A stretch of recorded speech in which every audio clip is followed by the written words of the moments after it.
दिवस असेच चालले होते. उत्कंठा वाढत होती आणि अस्वस्थताही. मनाची इतकी घालमेल कधी झालीच नव्हती. इतकी चलबिचल सहन होईनाशी झाली. जे काही मनात चाललेले आहे ते कोणाला तरी जाऊन सांगावे असे झाले. सख्या मैत्रिणीला सांगितले. थोडे बरे वाटले, तरीही समाधान मात्र वाटेना. शेवटी त्यालाच सांगून टाकावे असे वाटले, पण हिंमत होईना. कधी चुकून प्रयत्न झालाच तर तोंडातून शब्दच फुटत नसत. दिवस जात राहिले आणि शब्द तोंडातच राहिले. कॉलेजची वर्ष सरू लागली आणि वयानुसार समजूतदारपणाही. काही जाणीवा नव्याने विस्तारू लागल्या. मनाची चौकट ओलांडून काही विचार त्या बाहेरही डोकावू लागले. आपल्या स्वप्नांची दुनिया या जगाच्या पूर्ण विपरीत आहे अचानक जाणवले. आपल्या समाजाच्या चौकटींच्या बाहेरची आहे हे कळून चुकले. या सर्वाला विरोध करून आयुष्य फुलवायची इच्छा नव्हती आणि हिंमतही.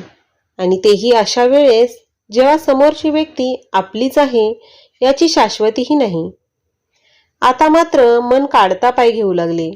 ते रात्र रात्र जगणे, हवं तेव्हा आठवण काढणे, जिथे तिथे त्याच व्यक्तीला शोधणे, त्याच्या विचारानेच मन फुलून जाणे, सारेच हळूहळू कमी होऊ लागले. कमी केले जाऊ लागले. त्यामागे प्रखर जाणीव होती. आपल्या वाट्याला या नात्यात मैत्रीपलीकडे काहीच नसल्याची. प्रेम ह्या संकल्पनेपासूनच तो अनभिज्ञ असल्याची. बळजबरीने करण्याजोगी ही गोष्ट नसल्याची. या जाणीवेबरोबर नकळत वागणेही बदलले. त्याच्यापासून हरेक प्रकारे दूर जाण्याचा प्रयत्न होऊ लागला. त्याच्या आसपास भटकण्याची ती सवय गेली. पण मैत्री तिच्या जागी तशीच होती. त्याला हवं तेव्हा हवं ती मदत करणे, त्याच्यासाठी प्रत्येक वेळी उपलब्ध असणे, त्याची काळजी घेणे हे सर्व चालूच होते. अवघड होतं तसं. प्रेम आणि मैत्री यांच्या सीमारेषा ठरवायच्या होत्या. एकमेकांपासून त्यांना दूर ठेवायचे होते. त्या दृष्टीने प्रयत्नही चालू होते. त्रास होणे स्वाभाविक होते. मन अनेकदा भरून येत, भावना दाटून येत आणि मग डोळ्यात अश्रूंची गर्दी जमे. मनावर ताबा मिळवणे इतकेही सोपे नव्हते, पण खंबीर बनण्याचे केव्हाच ठरले होते. नशिबाने आता उलटा खेळ खेळायचे ठरवले होते. तिच्या जीवापाड मैत्रीची किंमत आता कळू लागली होती. तिच्या वागण्यात होऊ लागलेले बदल आता जाणवू लागले होते. तिचे ते तुरळक बोलणे त्याला अस्वस्थ करू लागले. एखाद्या वेळी तिचे उपलब्ध नसणे त्याला नाराज करू लागले. छोट्या छोट्या गोष्टी तिची काळजी करणे सुरू होते. तिचे इतर मुलांबरोबर सोबत बोलणे आवडेनसे झाले. भावना त्याच, वागणे तेच, फक्त व्यक्ती आता बदलली होती. आणि एक मोठा फरक होता.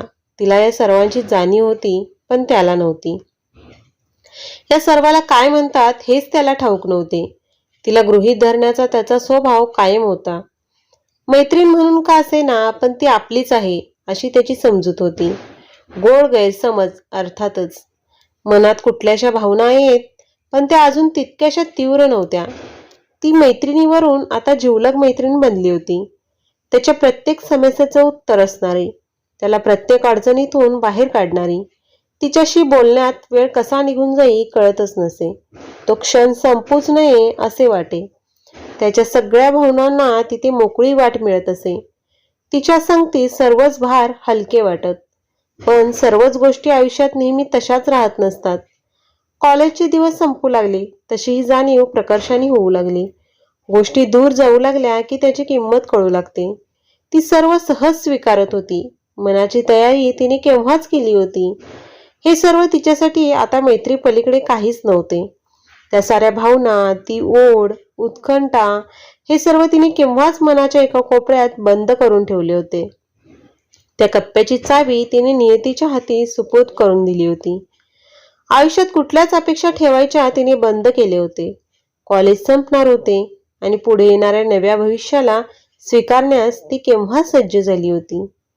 उर्वरित कथा पुढच्या भागात पाहू. कथा आवडल्यास चॅनलला सबस्क्राईब करा.